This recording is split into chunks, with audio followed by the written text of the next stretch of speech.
Tentu saja, dia hanya membantu Bai Guanxing keluar dari pengepungan, yang begitu terprovokasi oleh Kaisar Boneka. Sejujurnya, jika dia diubah ke era naga sejati, bahkan tanpa bantuan saudara dan saudari lainnya, Bai Guanxing berdiri langsung dan berlari melintasinya sepanjang jalan. Tapi Bai Guanxing sekarang harus waspada, dan orang-orang kuat yang tidak dikenal di sekitarnya ini tidak haus darah seperti mengatakan bahwa mereka semua dibunuh demi kerahasiaan. Tetapi jika Anda menyimpannya, Anda harus tahu bahwa hati manusia dipisahkan oleh perut, dan semua orang bertemu dengan damai di kota Wuxin, sebuah gua ajaib yang bisa mati kapan saja, jika berita tentang putra Baize dilaporkan ke pengadilan iblis kuno. Tidak ada yang lain, tidak sulit untuk mengubah cara memberkati lilin 9 yin. Oleh karena itu, Qin Yichen melangkah maju. Pada saat itu, dia adalah master yang tak tertandingi, dan dia berdiri di sana tanpa ombak, dan membuat kagum para pembangkit tenaga listrik. Senior, ternyata senior itu bersembunyi secara rahasia. Junior memiliki mata tetapi tidak tahu Taisan. Senior jangan khawatir. Generasi muda tidak akan mengungkapkan sepatah kata pun ketika terbunuh. Ini adalah efek yang diinginkan Qin Yichen. Saudara Guanxing tidak mau membunuh orang dalam skala besar. Jadi dia hanya bisa memamerkan ketajamannya untuk mengejutkan semua orang. Kaisar boneka. Hah? Berapa banyak yang disebut kaisar di dunia? Dewa ada di sini. Mengapa tidak keluar dan melihat?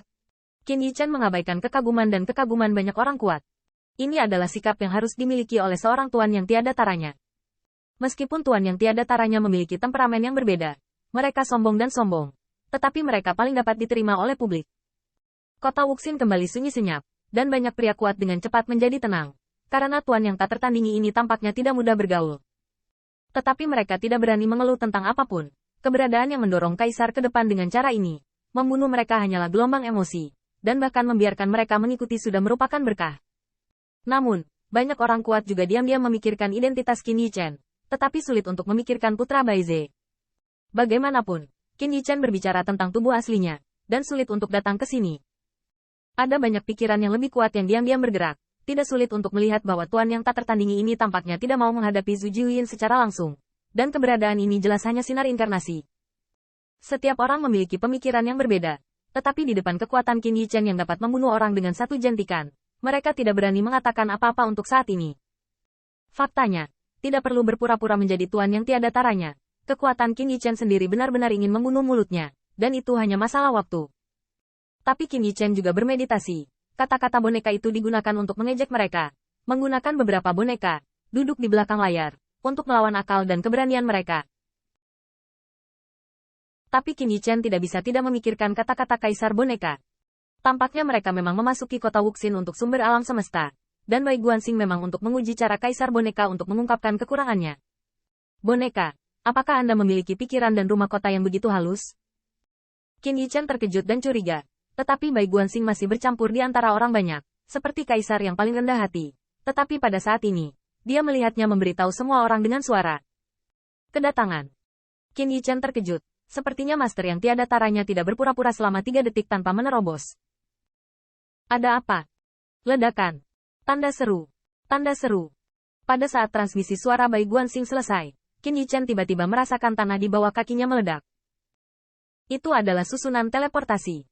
Ada banyak roda gigi yang berputar di tanah yang retak, dan pola dao terlarang yang tak terhitung jumlahnya bersinar. Tampaknya seluruh kota Wuxin adalah mesin yang canggih dan megah. Qin Yichen dan yang lainnya tidak punya waktu untuk bereaksi.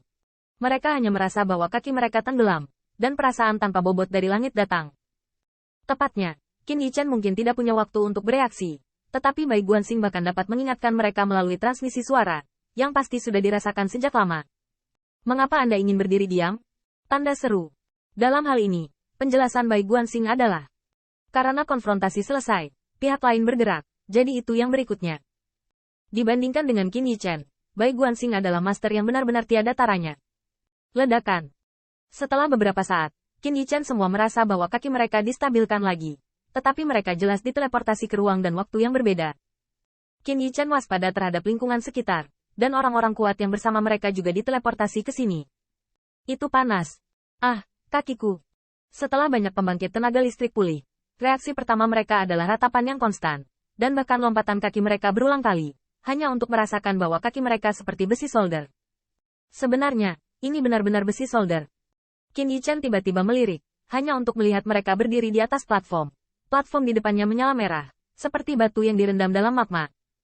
Dan di bawah kaki mereka, benar-benar ada lautan api. Itu seperti panci peleburan. Itu telah memenjarakan matahari terik dalam jumlah yang tidak diketahui. Tampaknya ini adalah tingkat terendah kota Wuxin, dan kekuatan api yang tak terbatas ini mempertahankan operasi kota yang agung ini. Orang-orang kuat di sekitarnya melompat-lompat berulang kali, seolah-olah lantainya sangat panas sehingga tubuh mereka sulit disentuh. Tidak hanya itu, tetapi dalam beberapa napas, beberapa rambut pria kuat terbakar. Suhu panas membuat Qin Yichen merasa bahwa waktu dan ruang di depannya terdistorsi, dan panci peleburan tak terbatas di bawah kakinya tidak lebih dari 1000 kaki. Tungku tampaknya dapat mencium boneka yang tak terhitung jumlahnya, tetapi itu adalah tempat penempaan. Melemparkan ton besi dao-jidao yang tak terhitung jumlahnya ke dalamnya, mereka tidak dapat membalikkan percikan sedikit pun. Ledakan. Tiba-tiba, ada gelombang ombak di tungku peleburan di bawah kaki saya. Itu adalah lava sebagai gelombang dan magma sebagai gelombang. Hanya gelombang-gelombang inilah yang menyebabkan pembangkit tenaga listrik Ranah Tao di sekitar Qin Yichen mulai menyala secara spontan. Api yang mengerikan. Qin Yichen terkejut, dan Bai Guanxing juga menggertakkan giginya. Dia melihat ke bawah dan menemukan bahwa para dewa putih dan biru hampir tidak bisa tetap dingin dan sombong di depan panci peleburan yang mengerikan ini. Ada api langit yang berkobar di sini. Sayangnya, jika saya berada di alam kaisar, saya akan mengambilnya dari lautan api ini. Panci peleburan ada di kaki Anda. Dan api langit yang berkobar yang menggerakkan Bai Guanxing jelas merupakan harta surga dan bumi. Karena Qin Yichen melihat rambut langit bulan iblis berkibar dan bulan mekar. Yang menunjukkan bahwa bahkan prestise kekaisaran langit bulan iblis akan terpengaruh suhu tungku ini menyebabkan riak. Tapi ini masih sesuai dengan kata-kata yang paling sering diucapkan Bai Guanxing. Kebijaksanaan tidak terkalahkan. Dan api langit yang berkobar ada di bagian terdalam dari tungku ini. Dan Anda bisa mendapatkannya saat Anda turun. Tetapi premisnya masih harus turun ke bagian terdalam dari tungku. Ada cara untuk pergi, tetapi premisnya masih membutuhkan kekuatan. Sekarang Bai Guanxing, yang hanyalah kaisar, masih hanya bisa menonton dan khawatir. Tetapi Yao Yuekong mendengar ini dan mengusulkan, kamu mengendalikan roh kaisarku, turun dan dapatkan api langit. Bai Guanxing menggelengkan kepalanya, ini hanya tingkat pertama. Saya tidak tahu variabel apa lagi yang akan ada. Sinar api langit yang berkobar tidak dapat membahayakan Anda. Yao Yuekong sangat menyesal, seolah-olah dia juga tahu api langit yang menyala-nyala. Itu adalah harta surga dan bumi yang sebenarnya. Bahkan sedikit saja sudah cukup untuk membuat pembangkit tenaga listrik kerajaan kaisar mematahkan kepalanya dan bertarung dengan hidupnya. Tetapi pada saat ini Yao Yuekong tidak dapat menyesalinya. Karena ketika tungku terus menyala dan memadamkan semua gelombang api yang mengamuk, rambut banyak orang kuat telah dibakar menjadi abu. Dan jubah serta kekuatan perlindungan tubuh dari seluruh tubuh meledak setiap inci.